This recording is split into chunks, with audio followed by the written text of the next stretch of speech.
Kavan, welcome aboard, everyone. This is your GM in the Great Barrier, and we are back with Star Trek Adventures Broken Sword this evening. We are here with part 3 of our episode, tlha'wI, tlha'lu'ghach. So, before we get going, if you are joining us in the archive and you ever want to join along with these episodes live and be able to influence the game in all sorts of interesting ways, as people watching the recordings have undoubtedly seen happen at this point, you can join us live on twitch.tv/GM in the Great Barrier, Tuesdays at 7:30 p.m. Eastern Standard Time. We hope that you come and join us. We also hope that you check out the streams that are done by some of our fellow crew members who run their own games, run their own streams in various manners.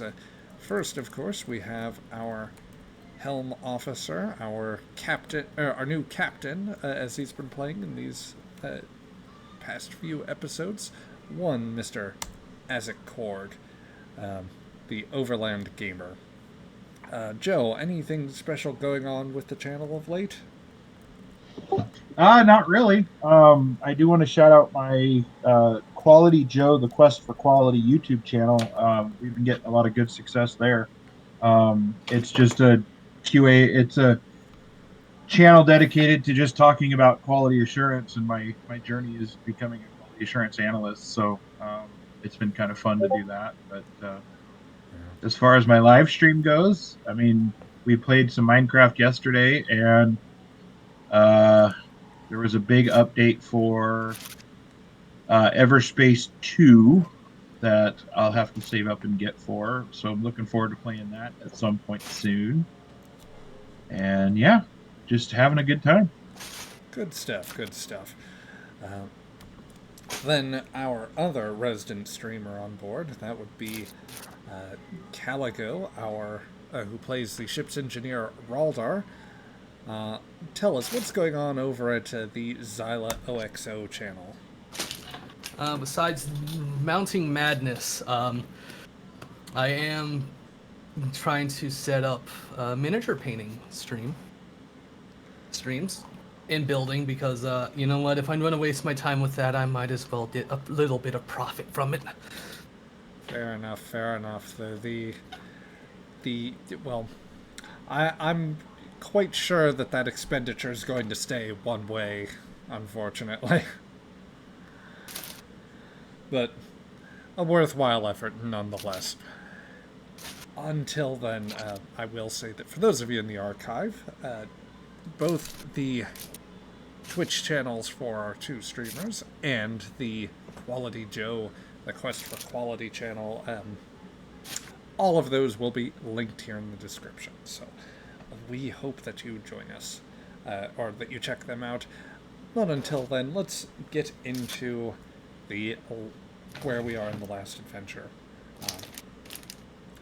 So the Yan, after journeying from a distant island, sparsely, the Yan, after getting back from a largely water-covered planet, sent to retrieve a target and dealing with what could have been a much larger crisis for Klingons and indeed all life everywhere. More so Klingons, I would think. But you finally arrived in Mastakal, the planet that is the largest free port in the Empire. On the fringes, not too far off from Mektor, quite frankly, and certainly more successful than it to this point. You arrived in system trying to simply deliver the passenger that you had picked up from the previous world, and you were taking the opportunity to resupply. That was the plan, anyway, yeah. It was. And you did some of that. You did enjoy a chance to get on the station and some new supplies being taken on. Replacement parts will be conferred. The Ractogeno stores are likely to be fresher somewhere on the after some wrangling with Master Cal's local producers, the roasteries and whatnot. But the most important development happened, as it does in so often in many places, happened in a bar, where one Mr. Azek Korg, the captain of the ship, encountered a familiar face. A man by the name of Dirkir, whom had been a passenger at a previous point in the Jan's voyages. He did, for some reason, Azek's memory appears to be failing him, or it may just be it was a different Azek. But he had no knowledge that you had transported this man who has subtly revealed that he is a son of the House of Duras, and that he is considering wagering on ships that are about to participate in the Mastical Ketchlog.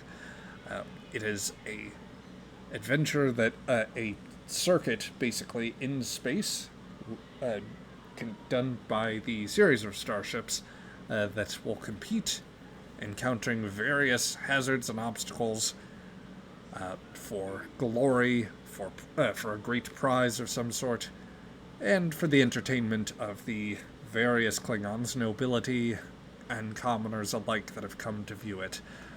All seemingly arranged by the station's bloodwine besotten commander. So, as and I'm having a temporal twitch in my brain. Oh yes, House of Duras. It coincided with the moment that it may have also coincided with the moment that Azek thumbed the pad provided by the commander to enter the Jan into the competition. So that's not temporal. That is anger. Yeah. So yeah, that's you're feeling that in the finances a little.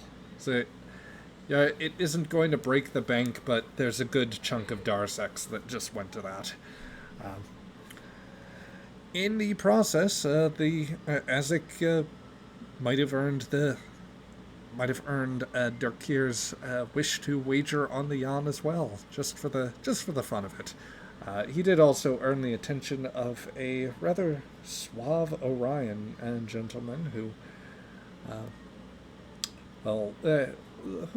was quite interested to see the new competitor and what their race was going to be like. Unfortunately, Azek wasn't quite feeling it, and perhaps anticipating the battle that is to come, not the race, that is the literal attempt that probably Tabak, then possibly Raldar, and then for the fun of it, maybe even Dar will attempt to engage him in for this. We'll just see how it all goes. But before we get there, let's give Azek a chance to enjoy everything going on, or keep running off this high just for a moment more. So, Azek, you walk back through the main sort of thoroughfare of the starbase. Mastical's starbase, a Mortash class station. It's a pretty bustling frontier outpost, and from what Vopri told you on his analysis, it looks as though the base might not be completely finished, but it is largely, even if it doesn't have all of its tactical systems equipped, it is still enough of a threat. It also seems that civilian traffic is taking up what would be more, you'd expect to be more Imperial military installations, whether by encouragement of its commander or just out of simple need. That seems to be the case. And there's a fair number of merchants of all stripes, and from species you wouldn't expect to encounter, some well beyond what one might expect to find in the Klingon Empire. But this, even in the night of its glory, there's some interesting dynamic things going on. But on your way back, Azek, you see a familiar face in front of you, that of one Traven Lex, your resident chef. How's it going, buddy? Not too bad. I actually have something of good news that I think you specifically are really going to enjoy. What might that be? I'm on my way right now to find a supplier of beans for Ractagino. What's that? What?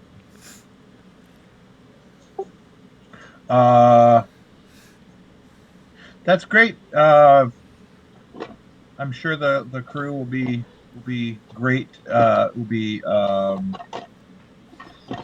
The sheer excited to know or to taste what concoctions you come up with. Being a master chef, your creativity holds no bounds. And I look at I'm assuming I have a pad or something with the map of the race or something on it to look at. Azek. Yes. Craven may be young, but Craven Lex is not. What do you mean you don't know what Ractagino is? I'm not familiar with the beans. Oh, well, the beans you brew into the Ractagino, the coffee that you tried. Okay. Okay. Well, as with any ingredient, I hope you learn how to master it.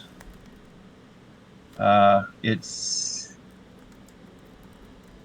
as with any like blood wine or any drink that requires care and respect.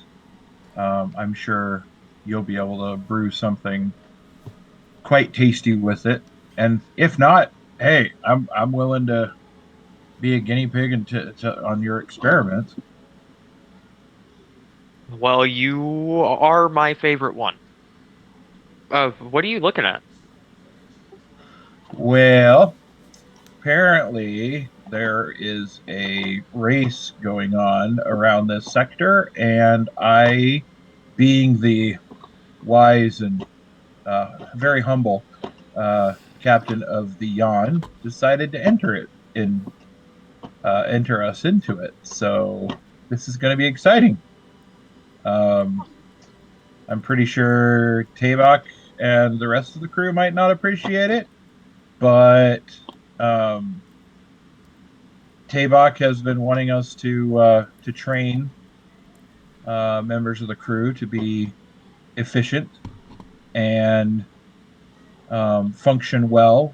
And I think that this competition, expensive if we lose, is a great way to uh, exercise our technical side of training that doesn't always get appreciated in Klingon circles. A race, you say? That's exciting. I haven't been in a race in 100 years. Do we have a sponsor? Not that I'm aware of. Uh, I was kind of hoping House Tabak would, or House Cord would sponsor us, but they're kind of giving us the ship, so in kind of a sideways way. I'm gonna try and get us a sponsor. I think that'll be fun, and I'm on the way to that agricultural company right now. We might be able to get Ractagino beans for free. Will it require painting the ship of some kind, or like? Usually, we used to have banners on ours. but I'll personally guarantee to wash it off when it's done. Okay. Yeah, we should. Good luck with it, and sounds like we've got a plan. Sounds like a tasty plan, really. I just now processed this. You haven't told Tabak yet? No, Draven but puts his hand on your shoulder. I think you need more luck than I do. in a rare instance, he's smiling. Yeah. Um, I I was inspired, and you know how sometimes memories can come up, and you think before you act. And unfortunately, that was a moment of this is exciting, and there's so many ways that we can improve the crew. And I'm like, yay, let's do it. Um, and there's a part of me that kind of wishes Tabak was still back on his home planet and not here to see this. But yeah, if you could find out, maybe from your coffee or your Ractagino supplier, any information on the ships we're going up against, like maybe they have delivered some things to them, that might help out. I'll definitely ask them. Hopefully they'll have some resources to support us in the race. Because if this all goes well, I'll try and make it as public on the station as possible that the reason we won the race was because we were drinking and using their produce. You see what I mean? It's not, it's all in the mindset there, Traven. It's when we do well. We are going to knock this out of the park, and we're going to do really well. Just let's stay positive. Oh, apologies, you're right. Keep the head in the game. I am very proud to be the only probably supporter of this. Yeah, I have a feeling that if this doesn't go well, DuPont and I are probably going to be looking for work elsewhere. If it goes well, DuPont and I might still be looking for work elsewhere. You never know. Well, one thing that might help the situation, I mean, it's the biggest question. Do you feel this as a call to honor? Oh, absolutely. I think that's as good a reason as any. I'm gonna lead with that you said that this is a good thing. So yeah, I think it's gonna be a good thing. I do too. I am excited. He slaps you on the shoulder. I'm gonna go try and get us beans and possibly money and information. I'll see you on the ship. Have fun. He gives you. It's a little out of character, but Traven gives you a salute and walks away, but with a straighter back and a lot more excited. I kind of salute back and then head off to the ship. All right. Kind of getting a little nervous that of what's about to happen with Tavok. Let's see. We don't need to do the one scene, the one other thing that we were doing just yet. We can transition onto the ship so that Azek and Tabak can have their moments, along with undoubtedly. I wouldn't be surprised if Aldar also makes an appearance there. But before that, we can say that as Azek, you are starting to walk one way, and Traven, you are walking the other. There are undoubtedly other eyes on you. For one thing, there are most assuredly Uridian eyes on you, as Zional, who might also have seen the exchange, or at least seen the two talking, would undoubtedly observe, and they are renowned, of course, as information traders. A second set of eyes or maybe even a third set of eyes from someone who had left the bar just a short while ago, would tilt out from behind one of the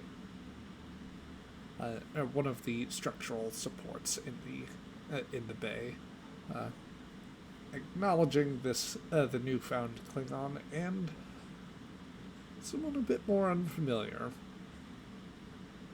Undoubtedly, if you know of what you know beyond the Empire, it would be likely a Trill.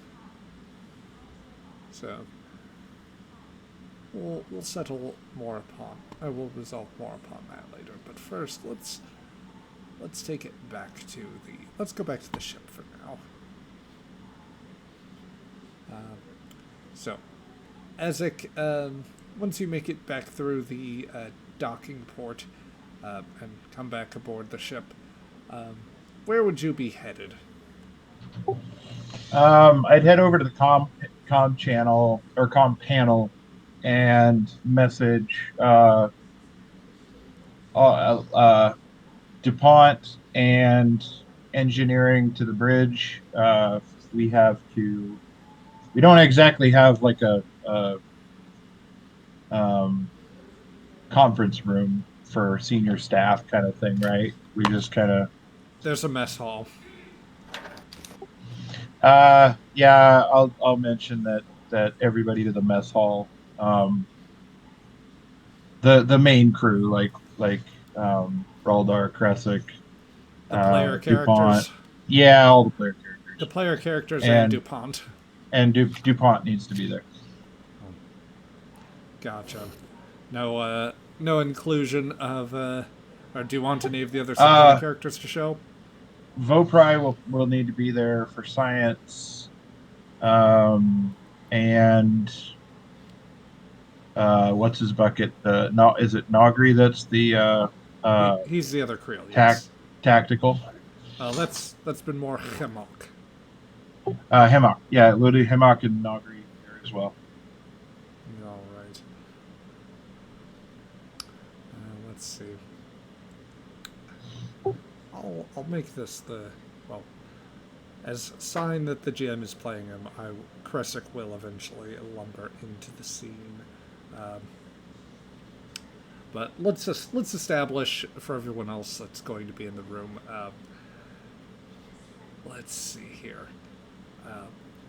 So I'll bring Nogri. Let's see. Well, yeah, let's do the player characters here. So first, Tabak. Where are you when you hear this? And do you plan on entering after Azek's there, or should we expect that Tabak is already seated even before Azek makes it in? I would have had words with Azek as soon as he got back on board the ship. I gotcha. So you heard the all hands thing when he tapped the comms. I imagine you wanted to speak with him sooner then. Yes. I would have tried to intercept him as he got on board the ship, up the little elevator. I gotcha. And as soon as he hove into view, punched him square in the nose. Okay, let's put you guys in the corridor for a friendly diplomatic Klingon conversation. And Raldar, if you would like to be on the scene as well, then you could for this. Are you going to make me roll, or are you just going to let me punch him? I will make you roll here. But give me just a moment while I set the scene. Okay. Tabak, you are storming down the hall as Azik has entered the room. Yeah, he's entered in, and let's move the sets over. Azik, you're walking up the main corridor when you see Tabak quickly moving forward. He's not going to the mess hall. He needed to take an earlier turn, and he's coming at you. He seems a bit reared up for an attack here. Go ahead, guys, and give me a roll of daring plus security.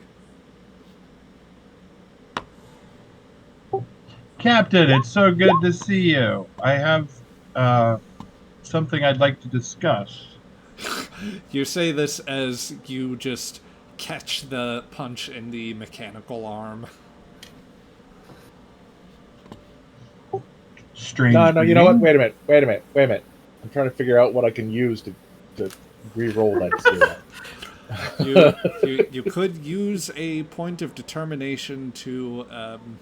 Right, but I'm trying to figure out... I'm looking at my values to determine which one I have to tap. I got you. Or can I just spend the determination to hit him? Too late, I already rolled. Never mind. You would unfortunately need to expend... you would need... In order to do this, you would need to... you would need to expend a determination, and that would only allow you to re-roll one of those. For those in broadcast, it was one success from Tabak, and then 2 from Azik.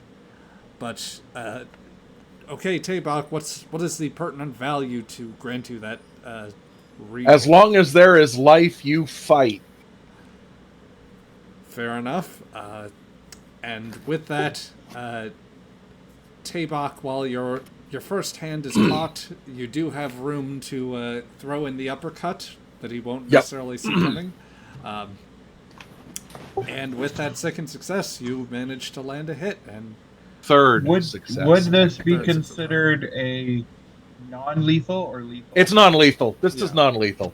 Yeah. This is just the normal Klingon I'm pissed at you punch to the face. Yes. This was not me trying to murder him. Yes. So I have the talent. I have the talent of Rak Low, which means I get a +2 resistance against all non-lethal attacks. Yes. Well, let's ask real quick. Sean, since you succeeded, since Tabak was able to land that hit, you may elect to either go for a shove that would move the target out of reach. Basically, it's just a punch that sends him back a little bit. If the knockdown effect goes, then he would fall over. He would be pushed over. You could roll a strike, which is basically... we rolled it. Basically, either way, you would roll damage normally. The difference is, for a strike, it would do, the full whatever challenge dice it is damage. If you go for a shove, then it would just be, if there's an effect, he gets knocked over. It's a strike, but it's non-lethal. Okay. This is the Klingon, you pissed me off, I'm going to punch you in the face. Gotcha. Roll for unarmed strike. Alright. So that is 3 points of stress. You ignore 2 of those, Azik. That last one does mean that you take 1 point of stress, however, and it is enough to send you, knocked down, basically. He got you with a good uppercut. I take it you already know. Yes. Everything came through while I was on the bridge. Good. That speed things up. I get to my feet.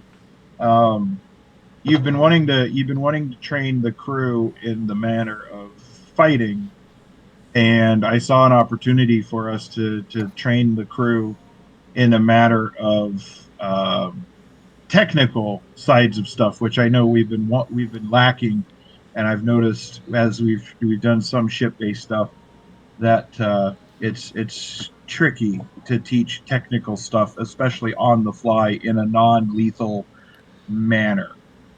Non-lethal. And so Did you see the hazards involved in this? I know my ship, so I think that we will be fine. Um, and I'm offering to I will be flying the ship through a lot of this stuff. Nebulas, neutron stars, unstable subspace corridors. That's no need to cry about spill, or no need to uh, fret about simple spilled blood wine on those. They're not going to matter because we're going to win. We're going to get through this. We're going to dominate and we're going to have fun. And if we don't, then I will relinquish my command and clean up the bilge or Tiny's cages and bilge pump to earn my way back to leadership. Or DuPont and I can exit the ship and figure out a way to pay you back some other way. I know it was expensive and I know it was a risk, but you gave And me you didn't confer with me first. I may have said go for it, but you didn't confer with me, the owner of this vessel. He'll look down as though, or Azek will look down as though it's a very painful memory popping up. I have a issue when it comes to two things. One is racing, the other is gambling, and they kind of go hand in hand. And unfortunately, I did act before asking, but I saw it a way as to build honor with our crew, to improve our crew, hopefully get some recognition for you and your house, as we've talked about, and I I do. The one regret I have in this is that I didn't talk to you first, but I hoped that I had built a little bit of a little bit of trust in you and your leadership in me, that I wouldn't get us into anything that we couldn't get through or get out of. The Azek I knew was earning my trust. I barely know you.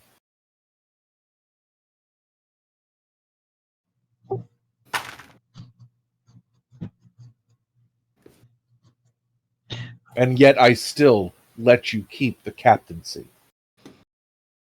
Do not fail in this, or there will be repercussions.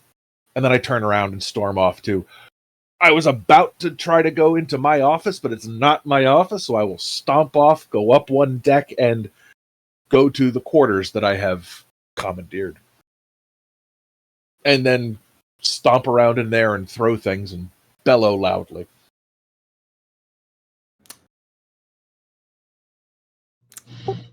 I will stand there for a moment, kind of taking a deep breath, and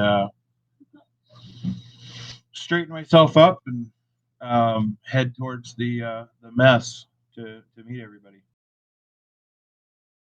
Okay, I'm while dealing with that, Is anybody else, Azek, is anybody else losing Azek's a little bit, voice yeah. feed? Yeah, I don't know if something weird is going on with your audio, or if you are like turning away from the mic at an ill-timed moment. But we are getting like there's some intermittent drops in your volume, Joe. So just so you know. Is that better?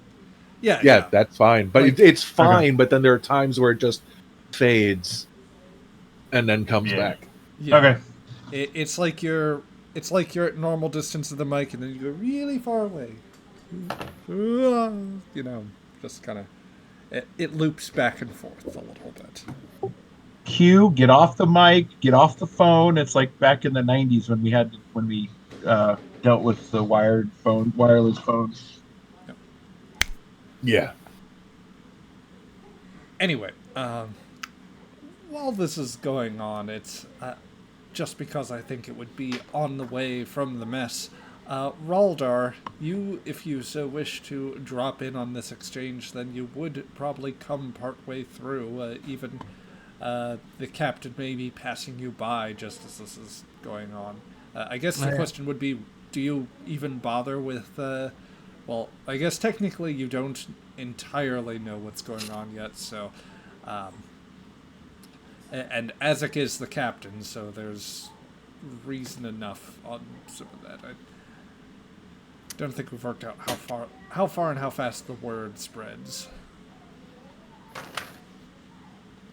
I was a bit, Raldar was a bit busy, so to say. Fair enough. So yeah. We've been catching up on ye old maintenance. And worrying about, possible assassins / mercenaries / homeless with guns. Yes. You're more preoccupied by keeping yourself safe and keeping your boys safe. Speaking of Tabak, by the time you get to the elevator, Dar is just coming out of it.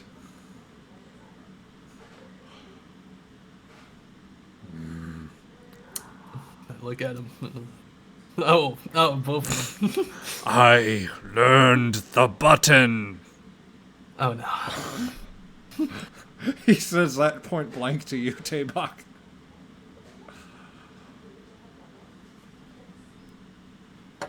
Sean might be away, and I have not paid attention to Discord.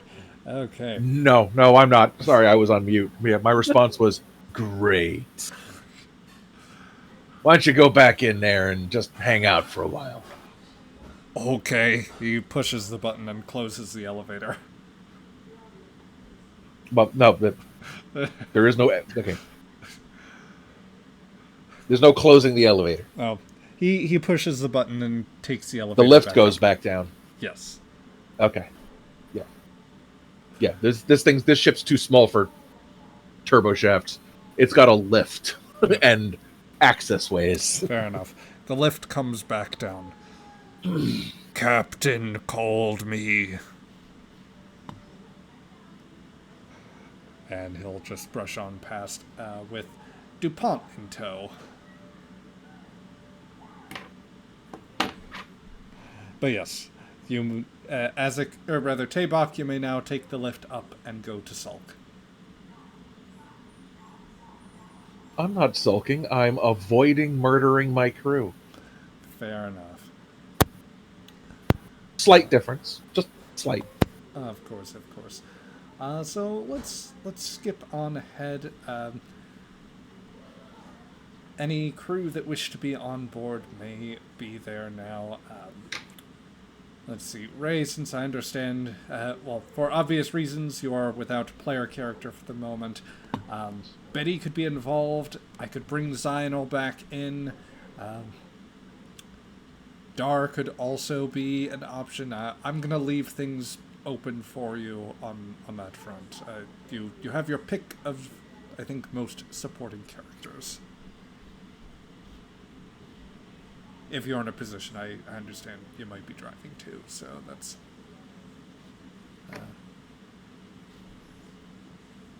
Sorry, had to fight the phone. I think Betty will listen in from just the ship's computer, if possible. Copy that. But,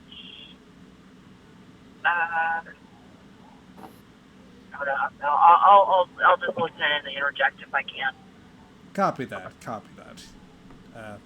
Okay, so let me just sort the tokens around real quick, and then we'll move on to the bridge, or rather the mess hall. Let's see. Likewise, Traven, since your character is presently out of scene, if you want to commandeer any of the any of the supporting characters, then you can do that. I will leave that to you there. Any strong preferences?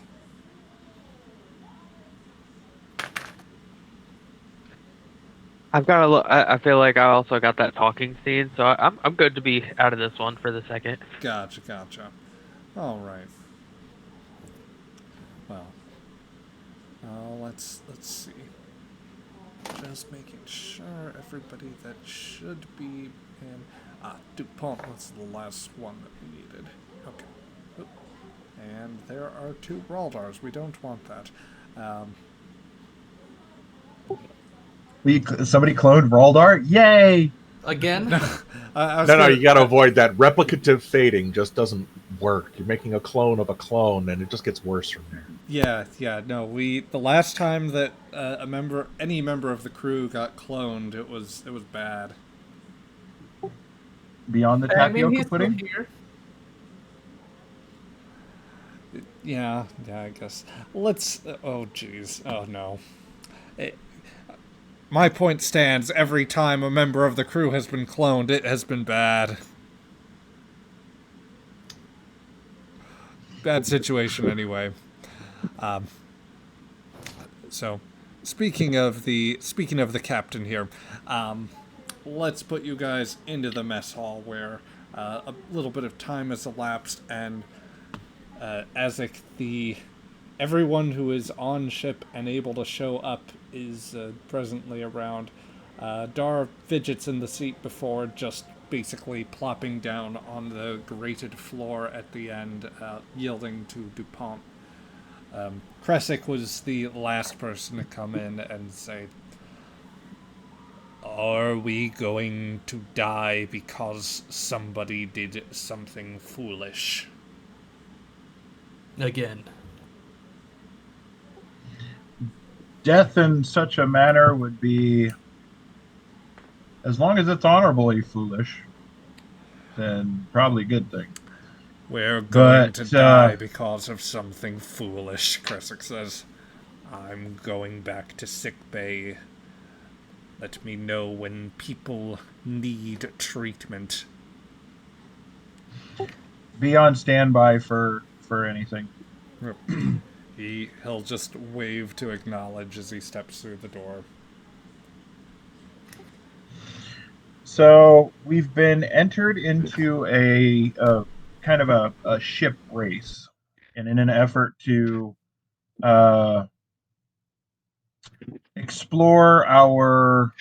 exercise our technical side of things, and our technical prowess. I have entered us into this race, and I think it's a good thing for us.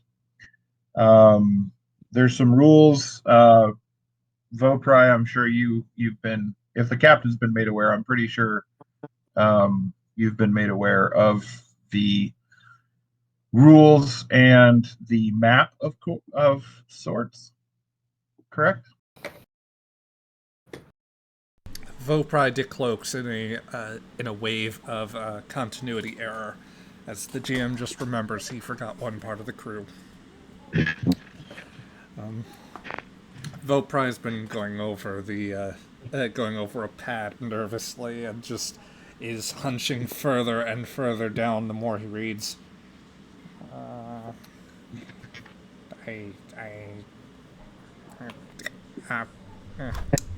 Captain, can we get out of this contest? Why would we want to get out of this contest? It's a good test. And if I am reading this right, then the first stage will take us through a broken a very dense asteroid formation in the tlha'lu'ghach, that will require navigating, probably limited to thrusters, through the formation to pass within close range of the beacons that are situated there. The second phase will go through an active nebular formation and attempt to access an unstable subspace portal, and then the third stage involves a closed Pacific Class 3 neutron star, which, if we do not acquire sufficient speed to escape, will crush the ship with gravitational forces. I am concerned.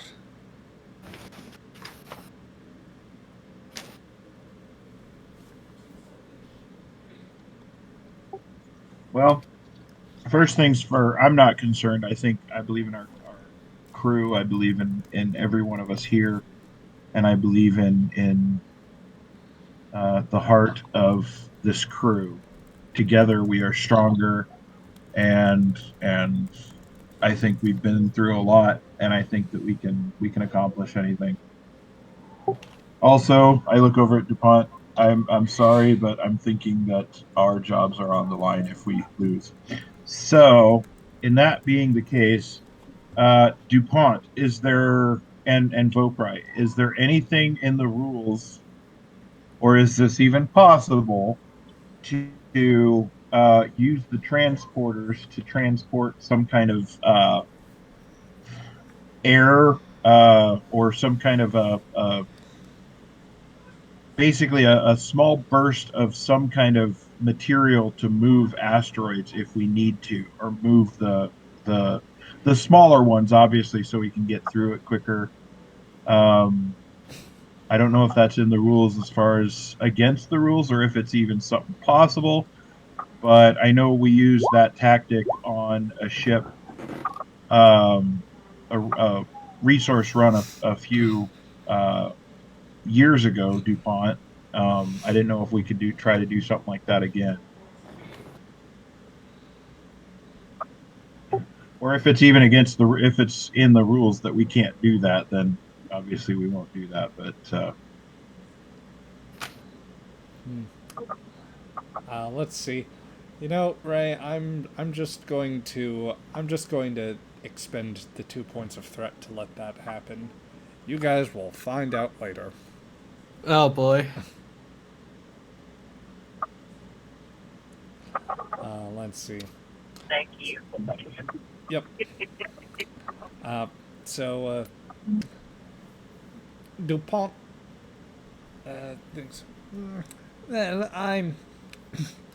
Oh dear, Captain, I'm not entirely certain that we could pull that off with the transporter. I mean, it would depend, of course, quite a bit on the materials we have to deal with.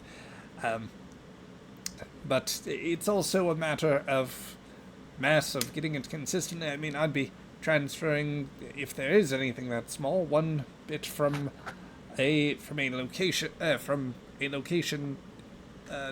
ahead of us into the ship and then back out. Even with the cargo transporters, that sounds like it would consume a fair bit of power, and I suppose if a segment were thin enough, then maybe we could manage that. Of course, that is more a thing of what the deflectors are for, I suppose.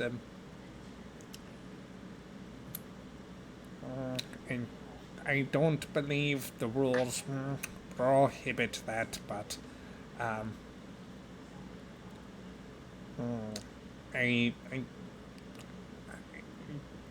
would need to look at more information on the tlha'lu'ghach in order to discern exactly how thick the concentrations would be, but based on common descriptions of that would relate to the density, I do not think that would be practical. I do not venture this often, but if we were dealing with asteroid formations that pose problems, it may be more an issue for weapon systems to be used, which the rules do state that We have full range of ship systems for use against the obstacles that we may contend with. Our prohibition is to use weapons in particular on the crew, or on other ships, contestants. Fair enough. That's something that I wanted to make sure that that's why I asked our friend Nogri here. I want your recruits to be on high alert through the ship, just in case we get any visitors beaming over, and we'll keep our sensors on high alert because you never really know what's going to happen with it. DuPont, make sure to monitor for potential transporter activity onto the ship and possibly around the ship slightly. Well, boss, if I may venture, Nogri interjects, shouldn't we just keep these shields raised? I mean, there's no... I'm looking over shoulders of small one, and these rules, they're quite clear, that we must acquire a code secret. Rule number 1, we acquire code secrets by passing within 250 calichems of a beacon in the various sites. That we must do so sequentially. We cannot bypass a beacon. That we have to that we have a full range of systems available on our ship, that we can use them to confront environmental challenges or hazards as needed. We cannot attack other ships unless we are being attacked ourselves. We are not permitted to sabotage beacons, or we are not permitted to seek outside assistance from other vessels, or otherwise be dishonorable. So I suppose what I'm saying here is, by and large, I think we could rely on shields to defend ourselves. I mean, the only place I would see that being a little difficult... Oh, man, I'm picking up the small one's verbal tick now. This is... I'm not sitting by you again. But the main problem... main problem would be once we get to neutron star, since gravitational waves will affect our shields. I've seen it before. Gravity having strange ways of affecting the EM fields and rendering them practically useless. If we're not careful, well, I mean, of course, if we're not careful around neutron star, then we will get crunched down and pulled into gravity well, and I don't think anyone's... well, everyone's job would be online, so would everyone's life. That's very true. My only concern with leaving the shields up for the entirety of the race is the energy consumption. Making sure that we're putting all our energy into the engines and maneuverability versus defense.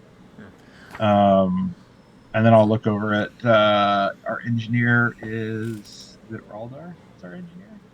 Yes, Raldar is the engineer. Yeah, sorry. That was player dumb mind, not character. But Raldar, are you? What do you need for this kind of venture or thing?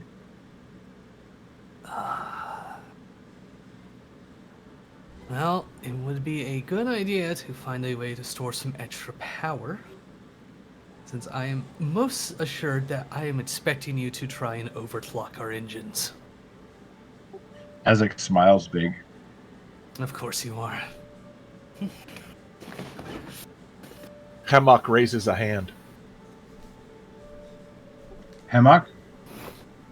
Well, you know, like, if we're not supposed to shoot anybody, why am I at the meeting?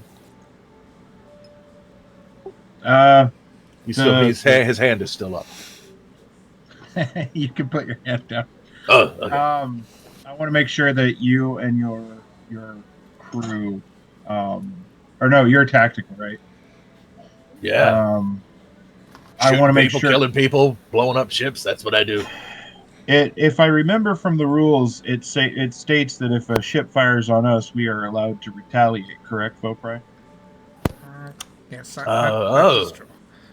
okay. No, that's good then. But what about So the yeah, dude? What about the dudes we brought along? Are we gonna keep them on board the ship where they might all die? Because like you they're. make that turn wrong, getting around a neutron star, we're all gonna be a lot flatter. I have I have no fear of that, and neither should they. They should trust their captain. They should trust their helmsman. Uh huh. Okay, dude, if that's what you say. I'll talk to them about it. I mean, I barely got started going through the damage control. You know, I mean, we could have used them for that. I mean, we could probably just shove one into a hole. You know, have them plug it. But I don't know about that. But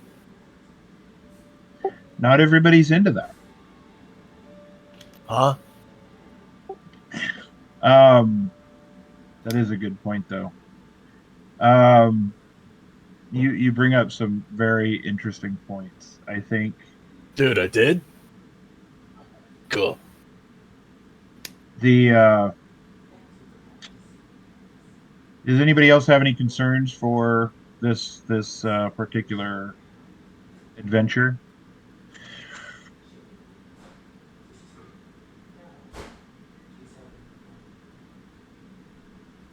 What exactly are we getting out of doing all of this?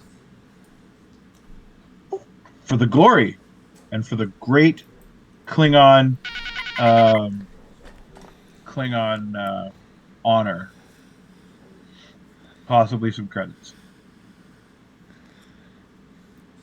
Some credits. How many credits?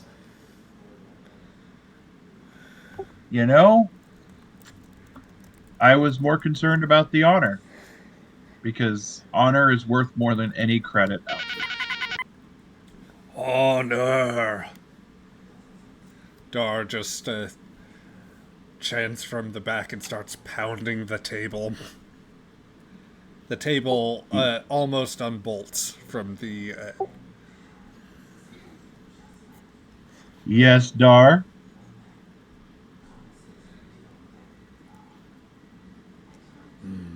Honor is good.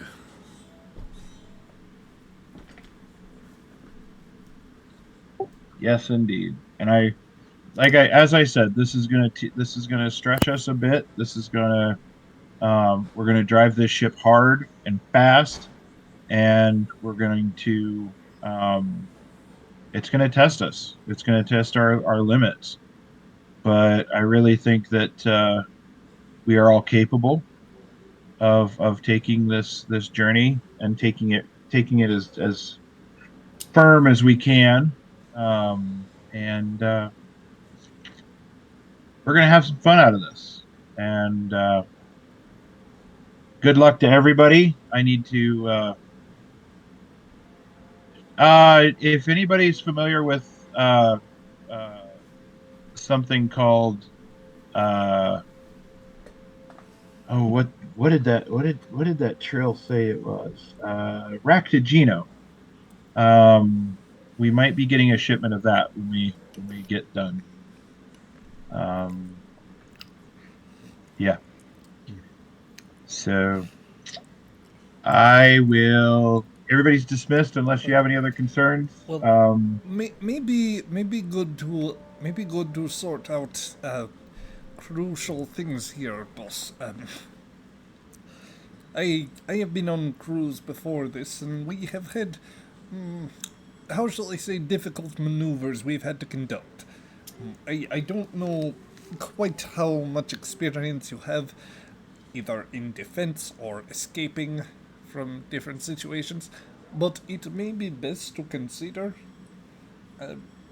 laying out any more specific roles for this mission in particular. I mean, I can say, of course, I've been able to manage as a pilot before, but Well, it is not my most familiar capacity, and I can get ship from point A to point B, but you're talking about very difficult navigation. So maybe further discussion of or giving orders on who will be proper pilot through this, who will be at primary tactical, who is on damage control, who is on sensors. Just make sure we have everything covered. That's well, yeah. I- You've got a point. Yeah, this is something where all players involved should have commentary, even if and we should be completely above board about this.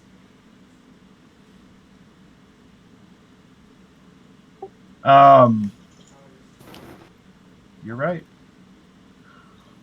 So I plan on piloting this ship. We've got and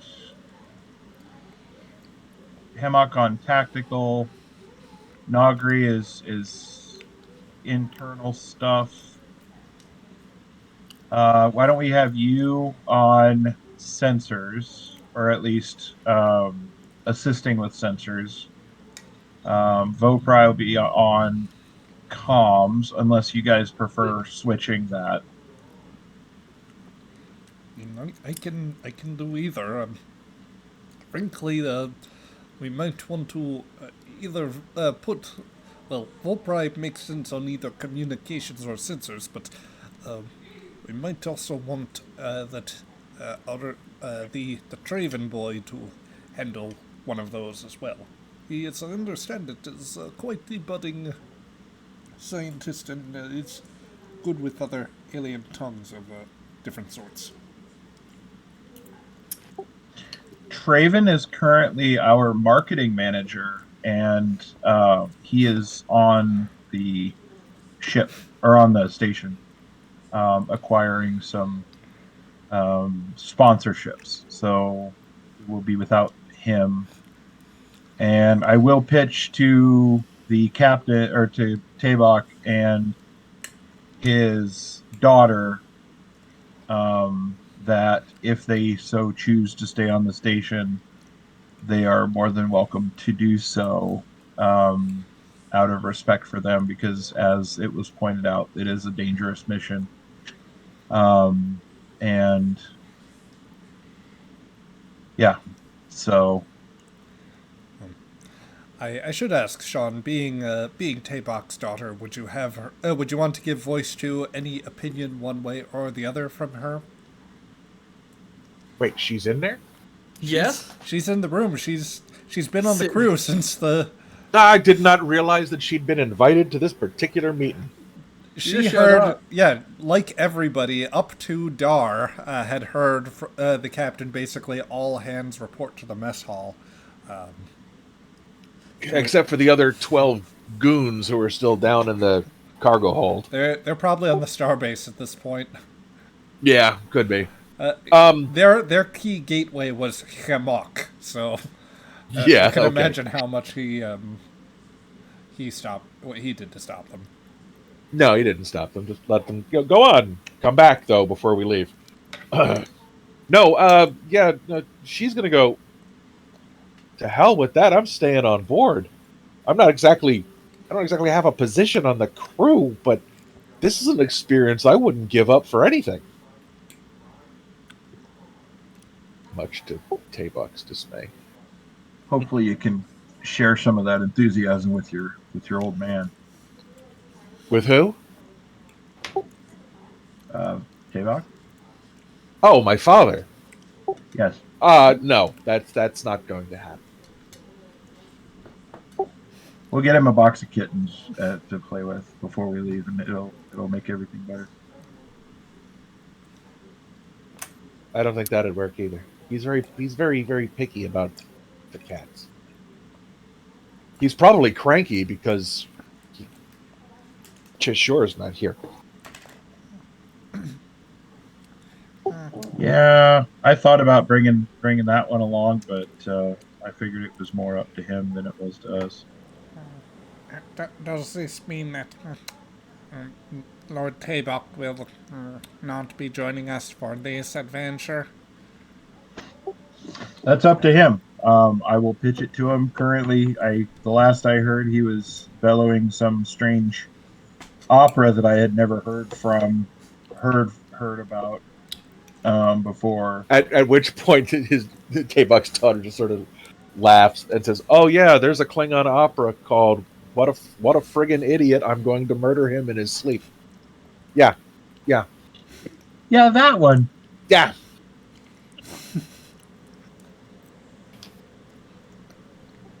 But yeah, I think the crew. Uh, let's see, Raldar, do you need any extra crew down in engineering to help? Some extra hands for damage control and power management wouldn't hurt. If you could tell them exactly what you need, dude. If it Like I starts, said, I hadn't gotten onto damage control kind of stuff. I mean, they can move stuff for you. They can pick stuff up. Nagri will Maybe stick things into other things to keep the ship from exploding. But you would have to give them very, very explicit instructions. Nagri waves a meaty arm at the other end. Um, I am also, I will admit, most familiar keeping machines working over sustained periods. You can count on me. Alright, we'll see if he sort of rubs his his temples and we'll see if there's anybody who has any engineering experience so I can save the 10-hour lecture. Because I still have to upgrade our power banks for this. DuPont would offer his technical expertise, but once the race starts, he'd want to be back in the transporter. Yeah. As a note for all the players, I should clarify that as you go through the race, only some of the tasks will actually require power expenditures. So, for instance, raising shields or using your thrusters, anything like that, those do not actually consume points of power that you have. But when you have to engage the warp drive, or if you use weapons, tractor beams, impulse engines, at least I think certain types of more intensive sensor tasks, if it came to that. No, I was wrong on the sensor task. That does. So, thrusters, sensors, raising shields, all of those things should be completely free for power expenditure. Likewise for communications. You start getting into issues when you have to deal with either like actually using your weapons, using impulse or warp engines, and some engineering tasks. So if, like, say that your shields take damage and you need to restore them, that would be where power expenditure comes in. There is, of course, power management, so you can recoup that. Of course. You're still using are you using first ed power and ship management stuff, or are you shifting? So, this is important to note, because I think we may have talked about it a little bit back during the off-stream meetup, but I might have decided this afterwards, and maybe only brought it up verbally.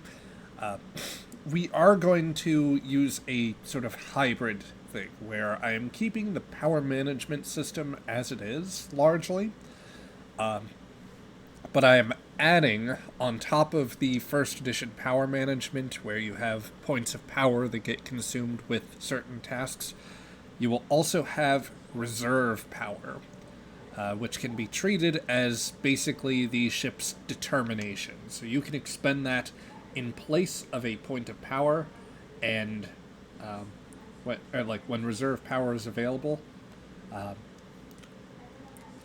and basically it will give you an automatic critical success from the ship instead of having to roll. Perfect. So I'm actually going to add the trait now. Reserve power available. Is that just once per session like determination, or a way we can So Love that. reserve power can actually be restored by the power restoration task. Presently, I'm going to be generous with it to where if you need to restore power, then in addition to whatever points of power you regain for the mains, I will also give you reserve power back. Gotcha.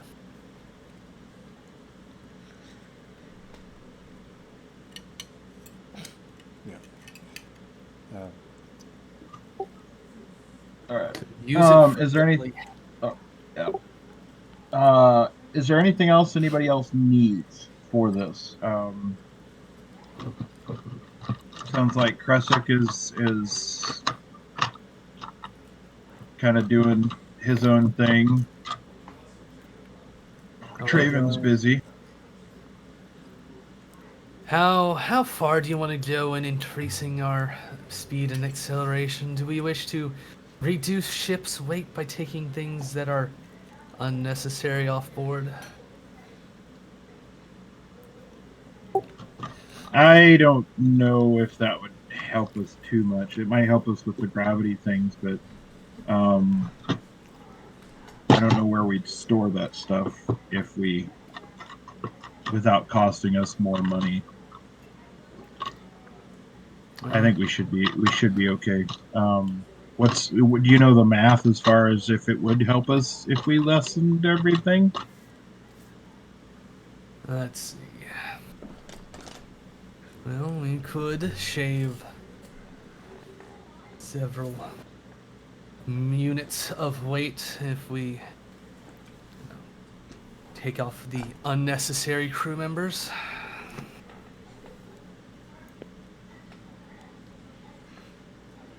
I don't. But Then we lose some of our onboard security though. that is true. Since we appear to have, do we know if they're participating the Creel ship? That I do not know. Traven was supposed to find out what he knew of some of the ships that were involved, but I'm not sure if the Creel are. Where is Traven? He'd usually be serving snacks by now. Snacks. He's on this. He's on the station acquiring supplies. Unacceptable. Hangry. You can eat them again later. I'm gonna tell him that unless he put traps on the galley, don't tell Dad. And he kind of points at his nose. But I'd say you've anybody that wants to partake in a thing of blood wine, you could have. He's already one. running off. Yep. Dar makes it to the galley door and then pushes the button. It does not open. But Dar learned the button. He keeps he keeps pushing what he thinks is the open button. Now he's starting to smash at it. Anyone tell me, Caligo, how would you like to roll for your boy to break stuff? Well, I mean, whoever, someone gave him that smash focus, so. Daring plus security, if you please. I'm just going to call this a difficulty 3. Daring plus security. And Smash Focus does apply, and that is 3 successes as Dar breaks the pad to the galley. Want snacks? Can I roll to transport snacks to the galley for Dar? You most certainly may. Is that even fun? Yes. Okay. Someone please do that for me. Better yet, I will just have. What would be the choice of food that you beam from the galley to the door? I mean, to the table. You could beam a full barrel of like the gach. You could go for one of the barrels of blood wine. There's any number of things. A crate of gach pockets. Nope. Nope. What is Dar known to like so far, Callie? Any meat. We feed him a lot of meat, high protein. He hates dog pockets. That has been established. He hates those. Yes. As much targ as he can eat. Like kind of po' boy style. Oh boy. Well, you got to remember that the targ is kept alive until it's prepared for eating. Never mind. That's why we have a targ pit next to the galley. Fucking transports the targ onto the fucking middle of the table and starts kicking and streaming. Oh god. Okay, never mind. We're not gonna enrich the enclosure. Let's just give him a bunch of gach. Right. Just transport it raw, no bucket, just all over the table. Let him. Oh dear. What the... I promise I did not do this. Snacks! And Dar's just going to start shoveling the gach off the table into his gullet. Okay. 3 weeks of manners and down the drain.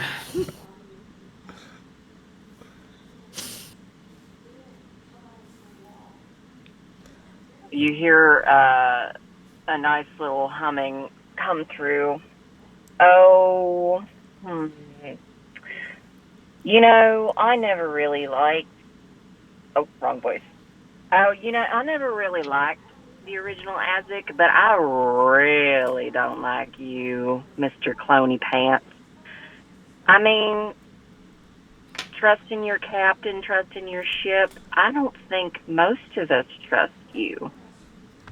I think what you need to do for your little addiction is to dry out, and I think that's exactly what's going to happen here. I'm putting y'all on lockdown. I just got this ship. I just got this new body, and I'm not giving it up just because you want to play racing with your little friends, if they are that. Did you really listen to everything your crew said and still decided you're going to just feed into your gambling? Really? For honor? Over half your crew isn't even Klingon. What's in it for them? A risk? A lack of vacation from being in constant space? No. You are no good captain. And I don't think you should be allowed to leave this room for a little bit. Okay? And with that, she fades away. What was that? That was Betty. What is a Betty?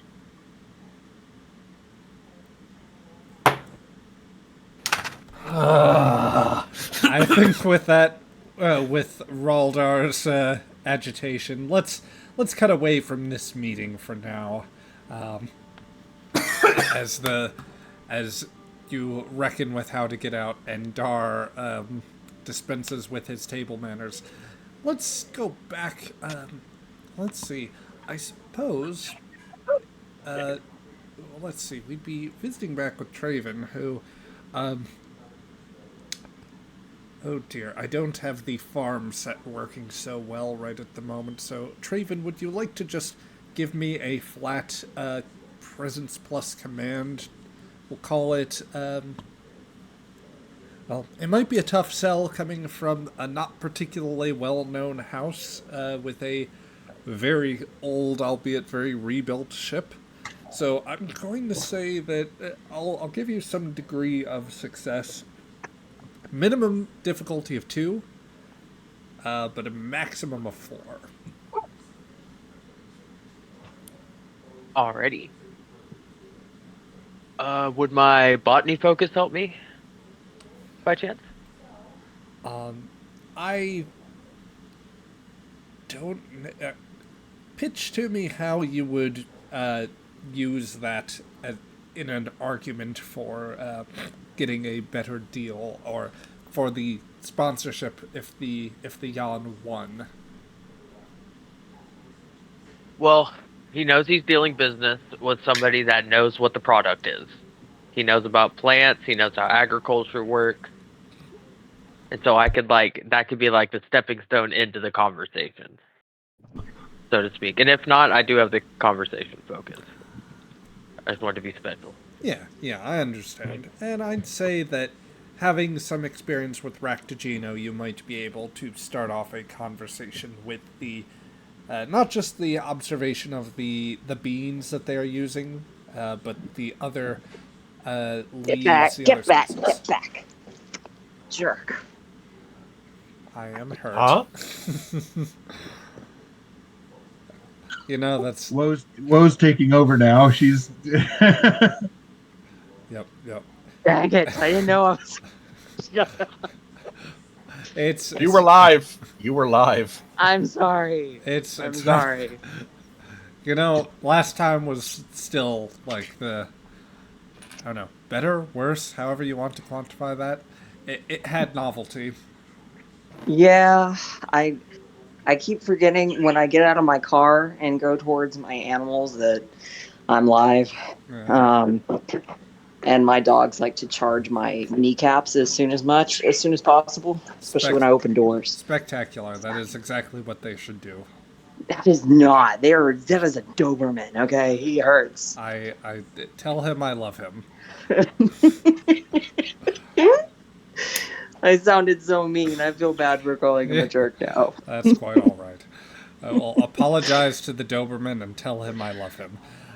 Okay, I'll tell Paige you love him. All right. Yes. I'm going to go back on mute for a minute. Sounds good. While we're tending to that, Traven, minimum difficulty of 2. Botany focus is granted. Difficulty of 4 would be the maximum level of success. So let's see how those negotiations went. Could I apply my for honor and glory value by chance? Are you wanting to gain the automatic critical success? It's my favorite. I will allow that.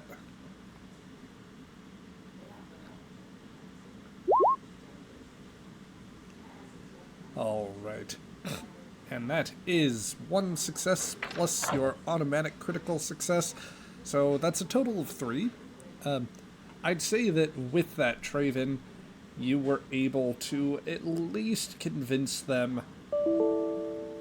you're at least able to convince them of being of considering the oh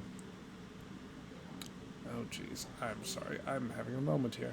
You were able to convince them that you were able to start off the conversation well enough, talking about the relative merits of their agricultural techniques, and segued evenly enough, and the planters, the savant that worked in the fields were a little suspicious, but once you worked your way up through the agricultural combine, and they figured, well, this is an unusual sort of pitch, but they'll, just for the sake of seeing what a new and untested competitor does, they offered to provide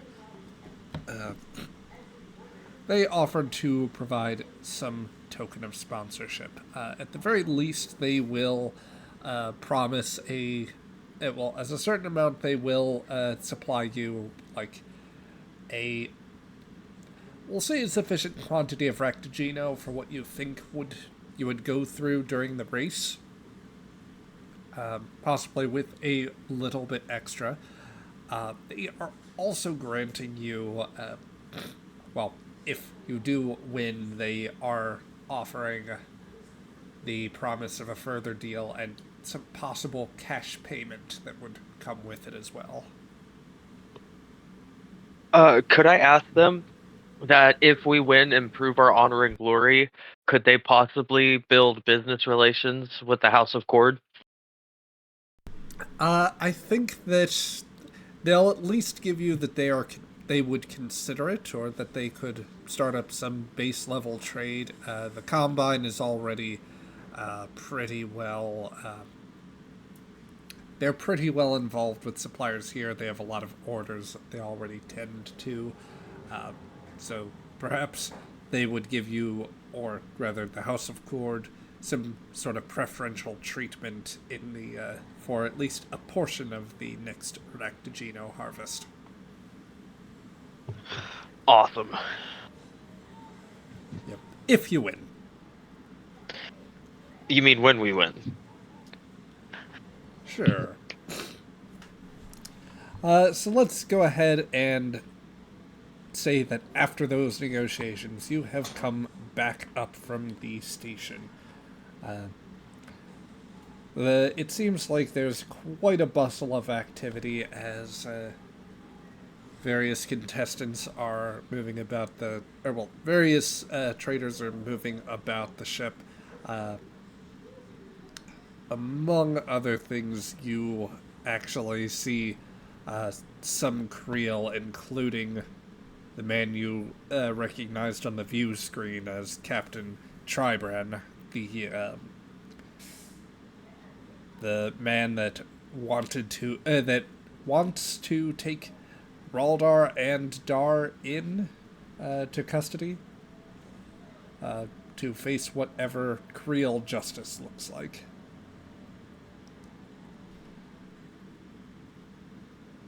Do I see Lynn over here? Lynn can still be in the scene, mostly if Raldar wishes for them to be there. If you think they've gone back to the ship, then that's just fine too. I think that's beyond about. I think Lynn is fine to be there. Yeah. Maybe you stopped by the bar on the way back. Maybe. We have communicators, right? You do. As I'm walking up and out, I'm gonna hit the communicator.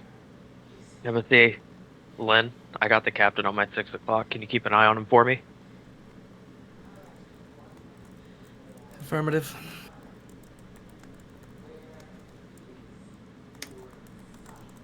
I'm gonna try to keep making my way back to the ship, keeping a good arm's length away from him. Sure. He doesn't seem to pay you much mind, isn't, willing to engage with, he doesn't look like you've attracted his attention in any way.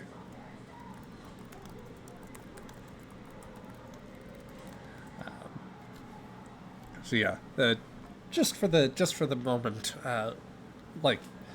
before focusing back on Traven again, it is worth saying for Lynn's part, how is she doing after acquiring that little bit of tech from the last time? That what is very clearly an old phaser that, it might not have been yours. It might not even been something that anyone you knew would have had personally, but it was definitely one that saw action and that was probably spending its time on a grave until recently. She doesn't show much. It's feeling wise, just a mild hint of disappointment and disgust. Completely fair. It is worth saying, based on a quick look over the systems, the routine bits that you would pull through and check, the power supply is still good. The firing port does appear to be unobstructed and functional. You haven't obviously discharged the phaser, or there wouldn't be a good place to do so right now. It might raise a security alert on the ship. But every single sign as far as what you have discovered looking through the phaser system, this should still be in working order. So that is, well, might be a little surprising. I think that, well, at the very least by the 23rd century, or rather by the 24th century, phasers start earning that reputation of, like, things can start going wrong, at least with the larger models, and they can be a more temperamental machine in that way. I think a hand phaser like this probably just a little more durable. It's just the pocket knife. Just about. Yes. Let's see. So yeah, from your position, the little perch you are currently on, it's worth noting at this point the gangly one, the quartermaster, he has already made his way back through the ship, or back towards the ship. You in particular, well, after whatever other activities you've done, I don't think that, aside from the Klingons that were on the lower decks who are now just going about and having themselves a bit of a time, I think you last saw them heading towards the bar. There's not anyone else, I think, left on the crew that would be around. So it is just the chef that you are seeing to now. Well, hopefully he doesn't get nabbed again. Yes. I'm actually trying to remember if Traven's been kidnapped during the time that Lynn's been on board. I don't think so. I think she's just making assumptions about him. He seems like the kind. That's fair. Ironically, out of the crew, he is half the crew have been taken prisoner in some fashion at some point, and he has not been one of them. It's just been the most he's been in is the coma. Yeah, but that was just out and out like the result of a wound. The captain was kidnapped. Woe's been kidnapped. Azek turned into tapioca. Raldar was beamed aboard. Really, it is just Traven and Kresic right now. We'll die before we become captured. I mean, you know what? At least Raldar escaped on his own. Yep. And to your credit, Traven, I don't doubt that Traven would die somehow before anyone successfully takes you prisoner. He's so brittle. He is not a boy of great constitution. Question. Yes. Quick question to Traven, actually. What do you think would distract him very well, like other than extremely rare foods?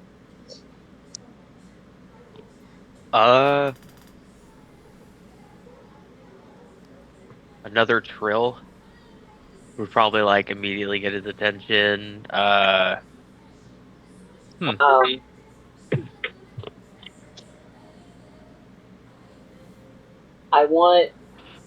on, let me type what I...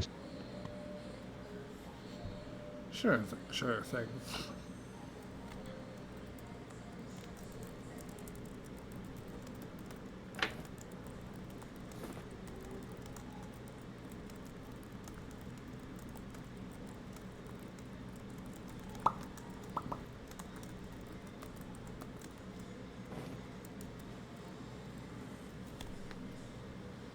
My Discord was erroring. Did I miss something? No. I'm just working something out right at this moment.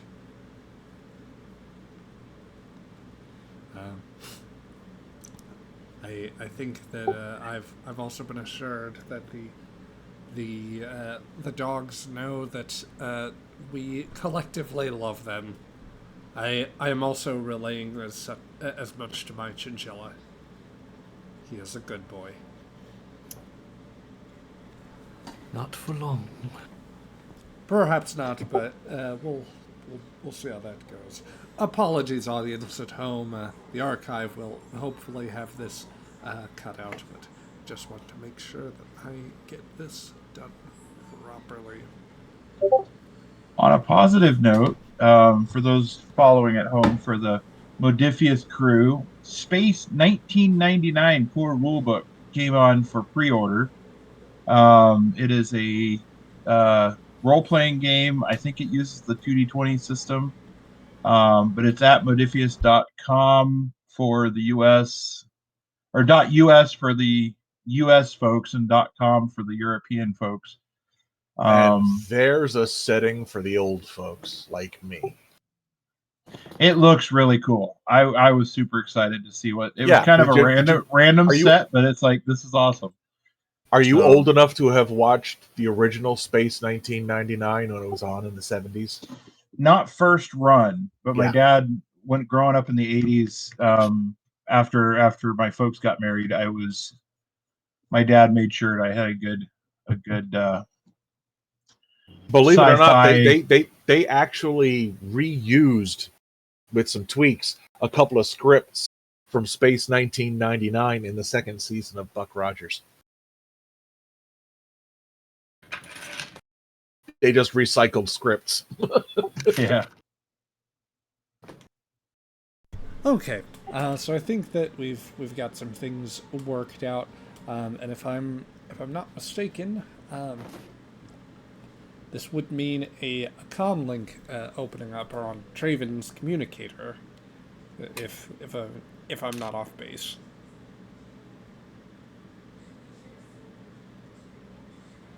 Would that be right there, Will? Or Ray? Yes. Yes. Okay. Oh, so.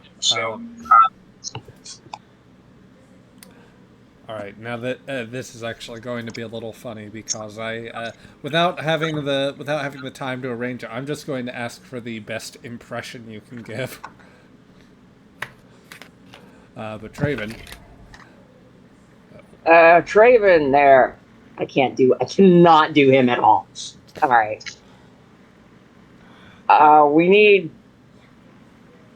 I've noticed there's a lack of morale about the race. God, this is getting worse. Now you know how I feel doing low. Yeah, Traven, there's a voice that is like, it sounds like Azek has been intercut from different conversations. It is like all disjointed.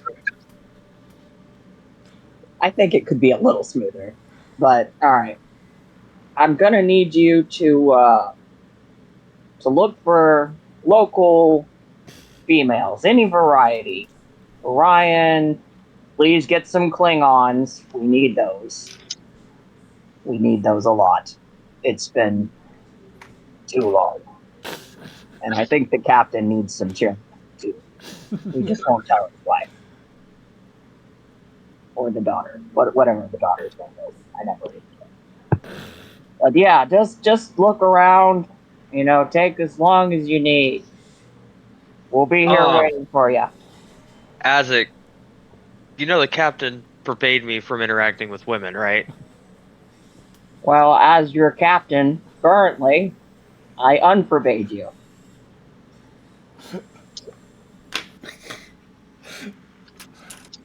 Oh god, there's such Master Shake energy to that.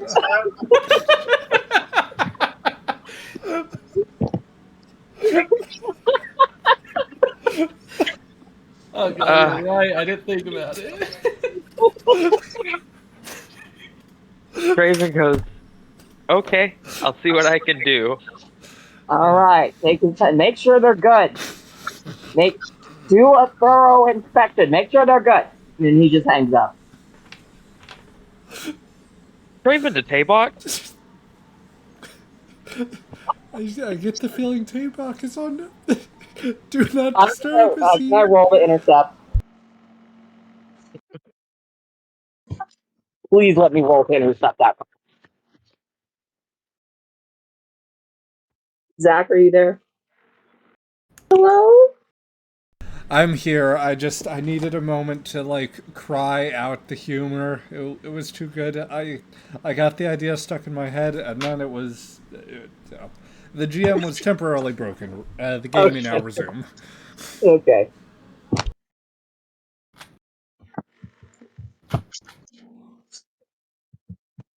Are you good? I am good. I'm just. I went to such tears that I apparently. I concerned people here. Higher cosmic presences than myself. Yes, everything is good. So, let's see. Yes. I've lost my place now here. I don't blame you. So I think that I will spend a threat for this just to make sure that things are fair. I am going to say Tabak remains on Do Not Disturb as he continues to curse things out, or that the comm badge was, or rather the comms thing has been inadvertently thrown against the wall. Something of that sort. Something. Well, it could be. It could be if it would move the story along. Yes. I could also just pretend to be Tabak answering that call. That's fair. Let's do that instead. Go for that. Oh, Go God. for it. I regret. I intended. All right. You've created your own complication there. Damn it. Yeah. What is it?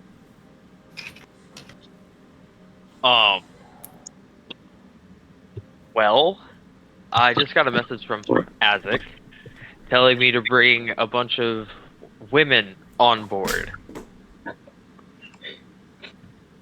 What is that idiot up to now?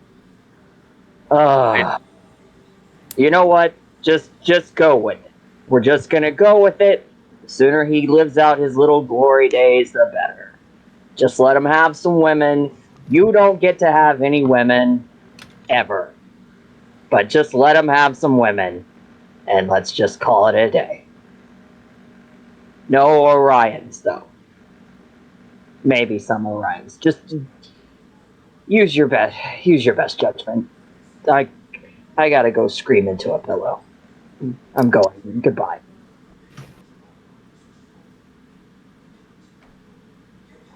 Do those orders?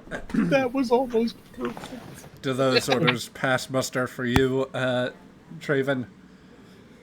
Is there like an insight or something that I could do?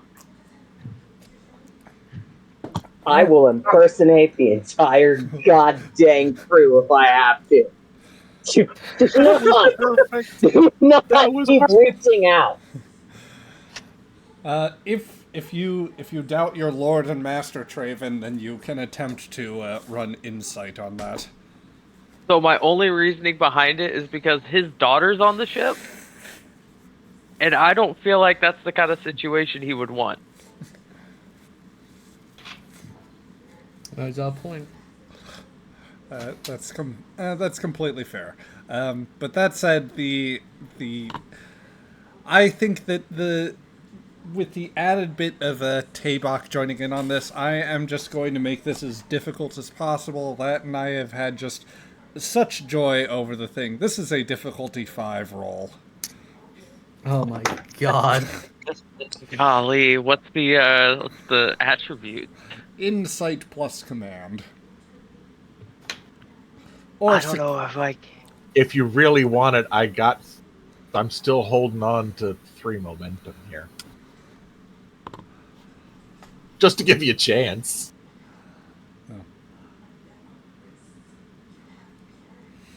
I want to use another value, but none of them work. And you've already expended your determination.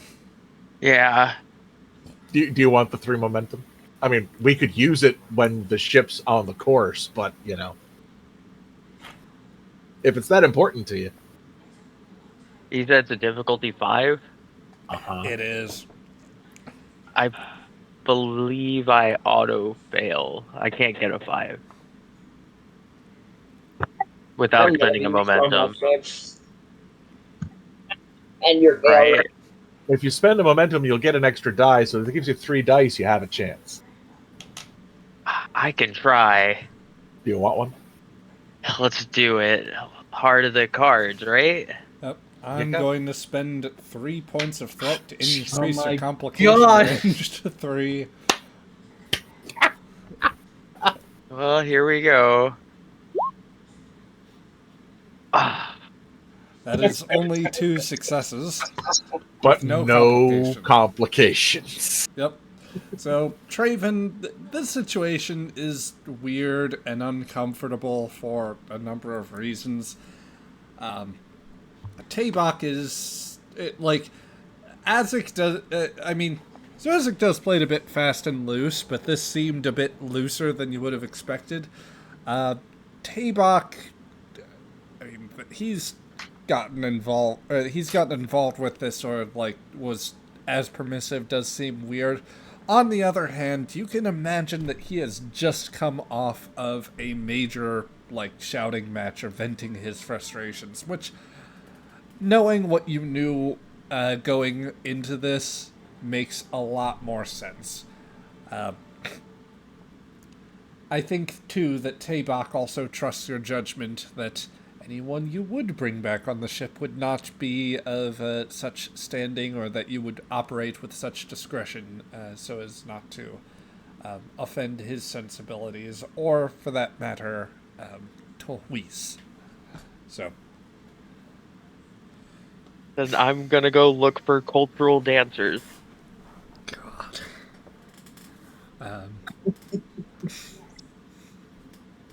Not Orion.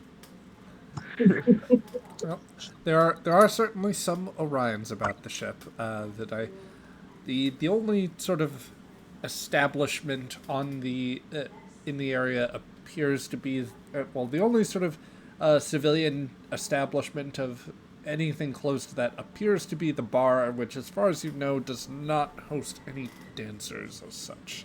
But it might be your best chance. I mean, unless you want to start doing an even... basically channeling Chemak in the worst way possible and attempting to approach women and asking if they have any desire to come back to your spaceship. Does the bar have any dancers? Like, just single dancers dancing? Yes, I a wouldn't single expect... Orion hit. say again there, Ray? A single Orion male. When Am I, all of a sudden, I'm picturing the dancer from that Star Trek movie that we don't talk about. Does Lynn notice Traven's Traven, sudden... Traven turning off and heading towards the bar. Yeah. He is rubbing his temples. I think I'm gonna go check on the boy. Yep. I like that Traven was so taken aback by Azik and the captain that he didn't even mention to them the Creel. Yep. All right. So, Traven, as you make your way into the bar, much of a headache as you have over the whole situation, Lynn trailing at a distance. I will actually say you recognize some faces here. Not depicted here, but all about the ship are Klingons, tlha'wI, that were aboard the Yan, and they all seem thoroughly enraptured by a single Orion man in the midst of performing a dance of sorts. Also amongst that crowd, a Hemhuch that you recognize from... Actually, wait, I'm trying to remember... Yeah, no, you would have come out of your coma by the time he showed up. A Klingon man that, after you woke from your coma, you found out was... he was a passenger on your ship back to the planet of Zethlor. A man by the name of Dirkir.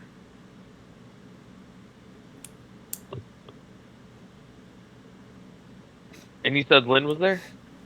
Lynn is coming in, but she's probably behind you. Okay. He's gonna walk up to the other Klingons and Drakir. So, what captured you guys' attention? Oh, You're the one who was... I thought you were dead. I get that a lot. Oh, Might be. if you must know, there's a genuinely enchanting figure. Such grace, and I can't quite describe the quality, but he gestures over to what appears to be an Orion. Actually, Ray, describe to me who are they paying attention to? The Orion is casually watching Traven with his eyes, but still dancing to. What if there's even music? Is there music? Inexplicably, the speakers have started playing something. Probably range either from a traditional, or rather a more metal rendition of a Klingon opera, or perhaps something more synth poppy. I don't know. We'll go with the opera, even though synth pop sounds very much better. But he's making a show of pretending not to look, but look. Like, I don't know how to describe that any better than I just did. Fair enough. The sidelong glance. Yes, kind of like looking up at someone from your eyelashes, but from far away.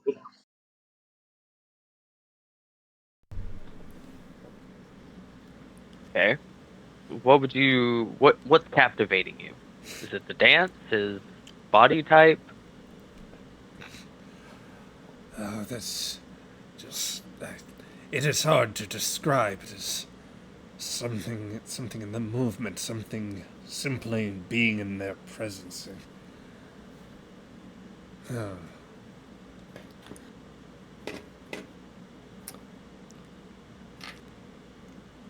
I must say I have not quite been so enchanted by a conversation partner in some time, and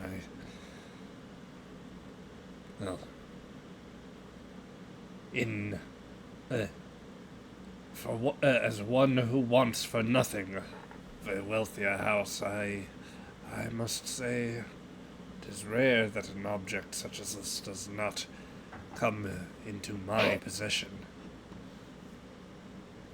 Well, there is a reason for that.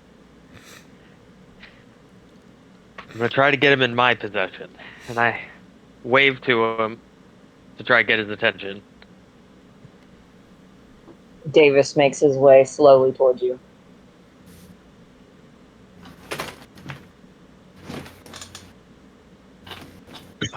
Allow me to Can I help introduce you? myself. Oh, say that again? I said, "Can I help you?" Allow me to introduce myself. My name is Traven Lex. I'm a science officer on board the ship Yan, governed by the House of Cord.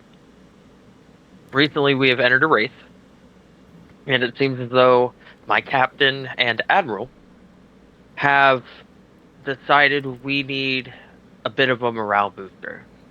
And seeing as how you've already captured a few of my crew, I was hoping you might be interested in an opportunity for employment. He gets closer and like trails his finger up Traven's arm.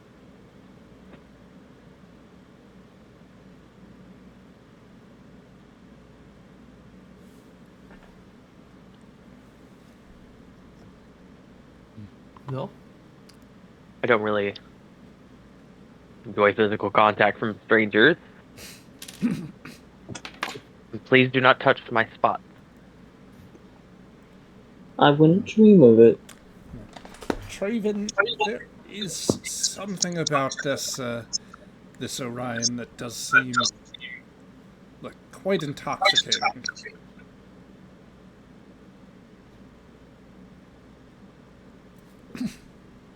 Like they definitely draw in your focus in some way that, like, for an Orion gentleman, it would not make as much. It doesn't make as much sense to you, I suppose.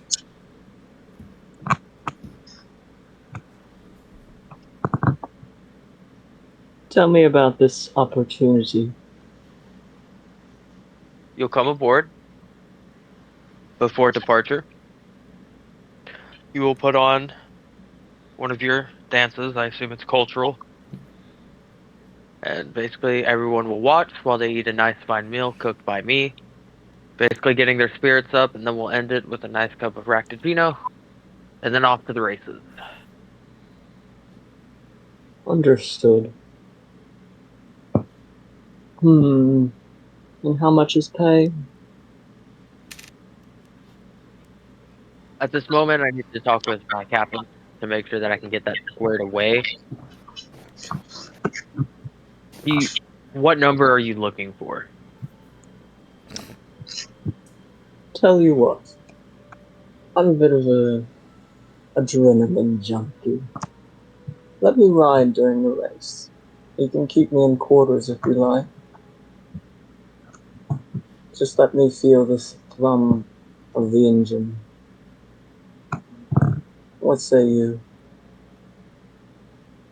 Unfortunately, that is not my decision. Again, I am only the science officer and the cook. If that is a deal that you would like to be arranged, I can speak to the captain and he can speak with you. Well, then lead the way. I turn around and shrug my head for him to follow. Yeah. Lynn, you see Traven and an Orion, what it looks to be an Orion gentleman, passing by, headed back towards the ship. As the Orion gentleman passes, you actually get a bit of a headache. Yeah, but before Traven leaves, Lynn will speak up. Mr. Lex, I didn't know you were recruiting. I'm not. The captain and the admiral have told me that I need to find entertainment for the crew to raise morale. I was kind of hoping the Ractagino would do it, but it seems that they think that we need more. So I hired a dancer, and they said no female Orions, so here we are. You.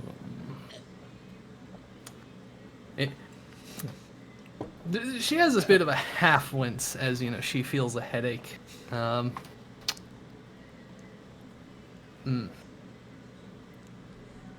morale boosting on a Klingon ship.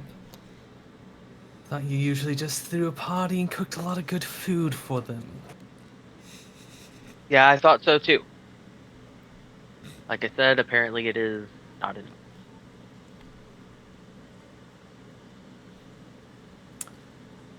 Did you at least update them about the other issue? No, I did not, actually. That is my fault. I apologize. I was taken aback by the captain's request. I should probably get on that. That would be a good idea. Traven to Captain Hasek.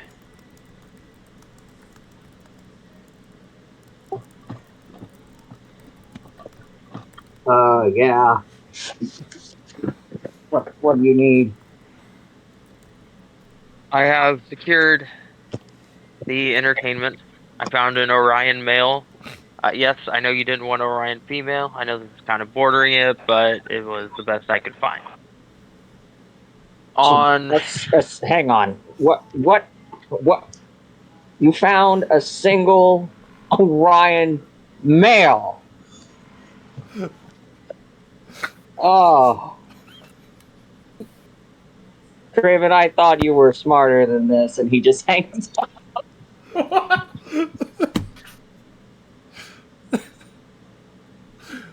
Oh. Oh. okay. I could not give him the next part of the information. He cut me off. Why?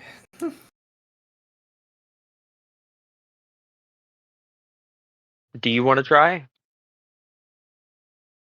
All right. Lynn will now try to contact the Tabak Let's see. asset. So, that would be the question. Are is it just Traven's calls that are routing in a particular way? I think it's all incoming communication that she can handle. I mean, I figure she can handle controlling all of it, but I'm going to leave that up to your discretion. Okay. I would be inclined to allow it unless, Tabak, you think that one call should get through, or unless you would like to put your foot down here, because I don't want to entirely, I want to freeze out the characters, or I think there's room for, comedic interludes here. Sean, would you have a strong opinion? Oh no! If Betty wants to keep intercepting my phone calls and being problematic, then I'm all for it. Go right ahead, Benra. Yep. Before I intercept this phone call, would Taybok have any reason to reach out to them? At the moment, no. He's too busy punching the walls of his cabin. Okay. Betty answers, "What? I'm too busy punching the walls of my cabin. Why do you interrupt me?" Well, just to give you the update that the Creel are still on the move. How far out? I'd say they're loading up and getting ready. Did you catch what they were loading? Now we just trailed their captain for a bit. Seems quite intense.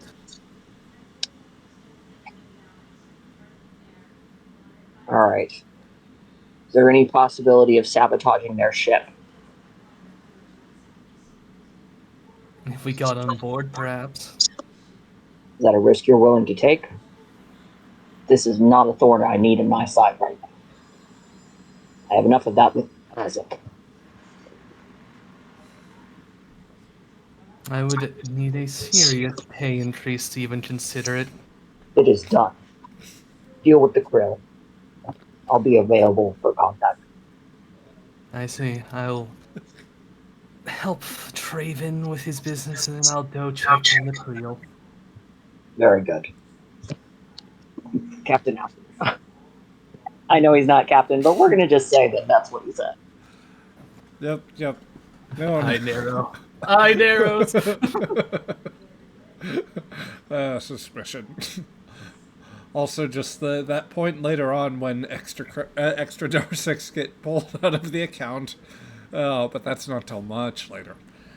You do realize that Betty has access to all of Croker's accounts. Oh, that's fair. In which case you wouldn't. Yeah, in that case it would go unnoticed. All right. I did not realize that. That's very interesting there. Oh no! Oh dear. And to be fair, Tabak still doesn't know because he has not been privy to any conversation. The only person who knows this is Zional, and I don't even know if Zional knows because did Betty tell him? No, Croker. When you were kidnapped, Croker was like, "Here's a bunch of money. Go find him," and then you walk through the door. Yeah, no, I know that, but why would anybody assume that Betty has access to those accounts? Betty is an android that's been living. Not android. Is a cybernetic AI that's been living inside of him. How would she not have access to those accounts? Yeah, but why would anybody even think it? Well, okay, you know what? Maybe Zional didn't put that together, but you may be giving us far too much credit. Oh no, I like Zional. In any case, with this with this unusual set of orders, with a very slight headache, and I'd say Traven, Traven, at this point, I'd say that you're, like, the situation's been weird, but you have as close to a blessing as you're going to get from Tabak. He might not be the happiest about it, but maybe, you know, you think that... Go ahead. At this point, Traven doesn't even care. They have pissed off the chef. Yep. And so they're, they want the crew wants a morale boost. They're gonna get a Dancing Orion, man. Something about the symbiotes, for reasons that they don't understand themselves, get the mixed feeling of like some sort of elation or a pleasant sensation, but also almost something that would give you the feel of indigestion. Like there's something just a little off that it can't quite ascribe the words to. But that's going to be something you'll have to work out later, maybe seeing the doctor as you take the new prospective employee alongside Lynn and get ready for get ready to get ready to make the case to have him on board and to get set for the race, and in Lynn's case, a possible commando mission. Oh boy. And I think that this is the place where we should leave off for tonight. Before something happens and the GM just gets further broken, because it was... goddamn. For those... I'm now sorry that I did what I did for Betty out of the goodness of my heart, because now we're just going to be doomed. My kindness has backfired. No good deed goes unpunished. What exactly did you do for Betty? What did I do for Betty? I added a subsidiary processor for Betty to have some place to live. I got her out of the main computer, and she's still attached to everything. I gave her a home. You gave someone a room when they had a mansion. What'd you expect? Her residing in the main computer was causing problems, so I made a smaller place so she didn't cause problems. Well, guess what? She's causing problems. She's right. going to cause problems. Yep. I don't even know how to fix it. That's Betty to a T.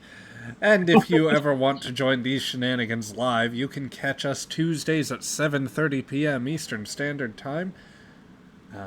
We hope you join us for that, and we will come back for the continuation of this Star Trek adventure. Until then, thank you for stopping in. Hopla.